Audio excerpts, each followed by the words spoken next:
Baik, assalamualaikum warahmatullahi wabarakatuh.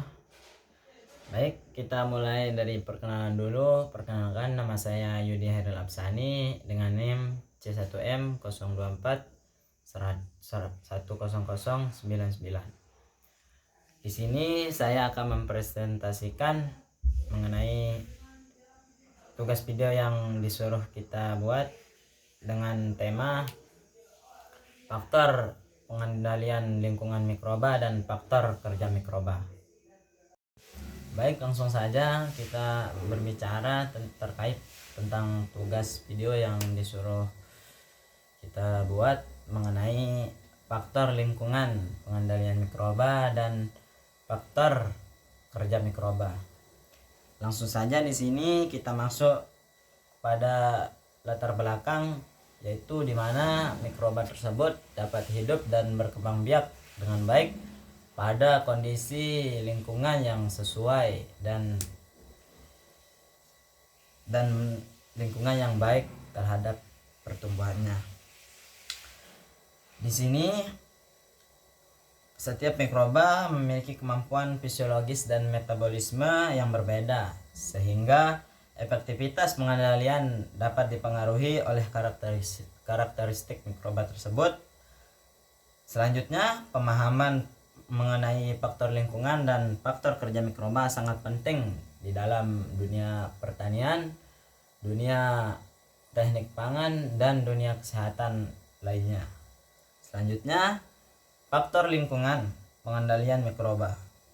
Di sini kita masuk terhadap faktor-faktor lingkungan pengendalian mikroba dan kerja mikroba tersebut.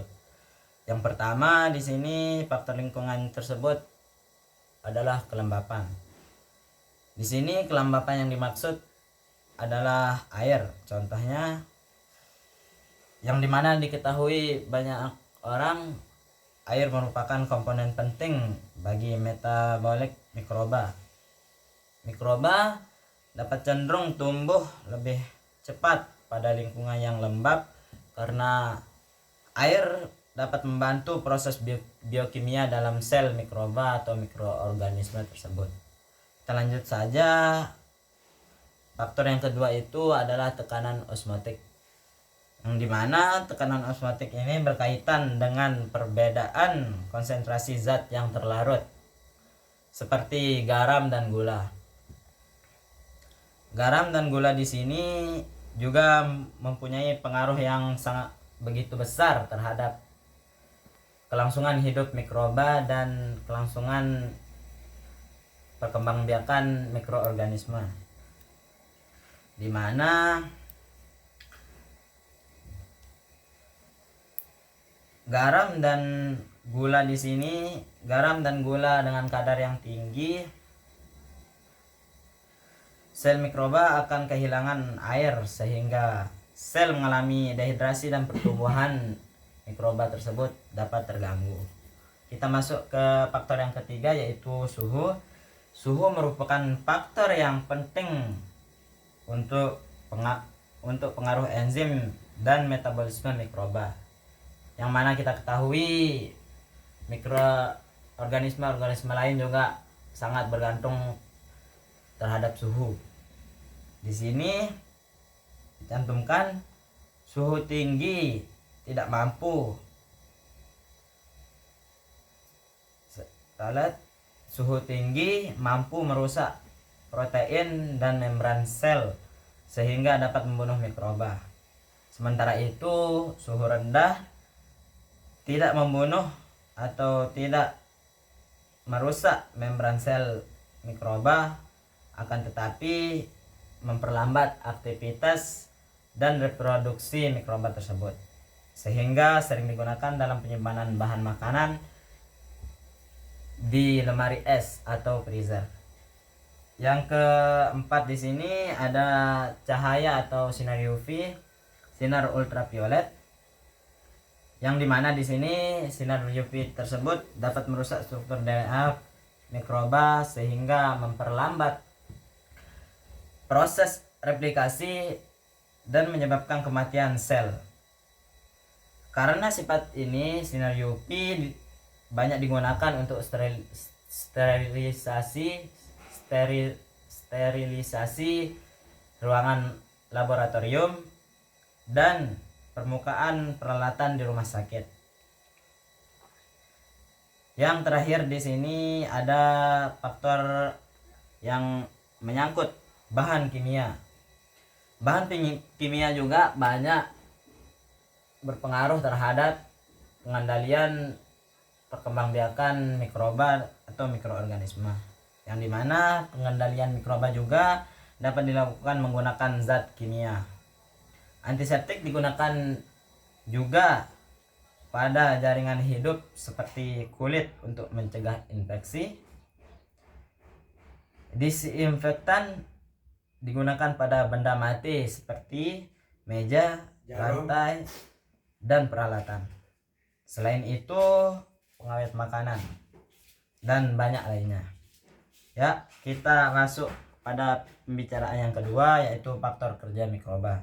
Faktor kerja mikroba salah satunya adalah fase pertumbuhan mikroba. Mikroba mengalami 4 fase pertumbuhan, yaitu yang pertama itu fase life, yaitu fase adaptasi sebelum mikroba mulai berkembang biak. Yang kedua itu ada fase log, di mana mikroba membelah dengan sangat cepat. Yang ketiga adalah fase stasioner, yang dimana saat jumlah mikroba tumbuh seimbang dengan yang mati karena nutrisi dengan yang mati dan yang hidup karena nutrisi di fase tersebut mulai menipis. Dan yang keempat, fase kematian, di mana jumlah mikroba banyak yang mati meningkat. Pengetahuan tentang fase ini penting untuk menentukan waktu pengendalian mikroba secara efektif. Ya, kita lanjut saja. Di sini kompetisi antar mikroba. Mikroba juga berkompetisi seperti mikroorganisme lain atau seperti organisme lain juga, yang dimana mikroba saling bersaing dalam suatu lingkungan untuk mendapatkan nutrisi dan ruang hidup yang baik. Beberapa mikroba menghasilkan senyawa antibakteri untuk menghambat mikroba lain, dan masih banyak lagi. Selanjutnya, kemampuan adaptasi. Kemampuan adaptasi di sini memiliki kemampuan untuk hidup dalam kondisi yang ekstrim, yang dimana mikroorganisme ini berbeda-beda. Ada yang bisa hidup di cuaca yang ekstrim, suhu yang tinggi, dan ada juga mikroorganisme atau mikroba yang tidak dapat hidup di suhu atau cuaca yang ekstrim tersebut. Mikroba yang dapat hidup di suhu tinggi dan kondisi yang ekstrim tersebut disebut dengan ekstermofil. Misalnya, termofil dapat bertahan pada suhu yang sangat tinggi, sementara halofil mampu hidup pada kadar garam yang tinggi. Ya, kita masuk pada kesimpulan mengenai pembahasan kita dari awal. Di sini menurut saya kesimpulan pengendalian mikroba dan perkembangbiakan mikroba dapat dilakukan dengan manipulasi faktor lingkungan, dan efektivitas pengendalian dipengaruhi oleh karakteristik mikroba tersebut. Faktor lingkungan tersebut yang sudah dibicarakan di awal seperti kelembapan, suhu, cahaya, dan tekanan osmotik yang ada pada lingkungan mikroba tersebut. Pemahaman tentang kedua aspek ini sangat penting dalam dunia kesehatan, pertanian, industri pangan, dan bioteknologi. Baik, mungkin itu saja penjelasan singkat dari saya mengenai faktor lingkungan dan faktor kerja mikroba. Sekian dan Assalamualaikum warahmatullahi wabarakatuh. Terima kasih.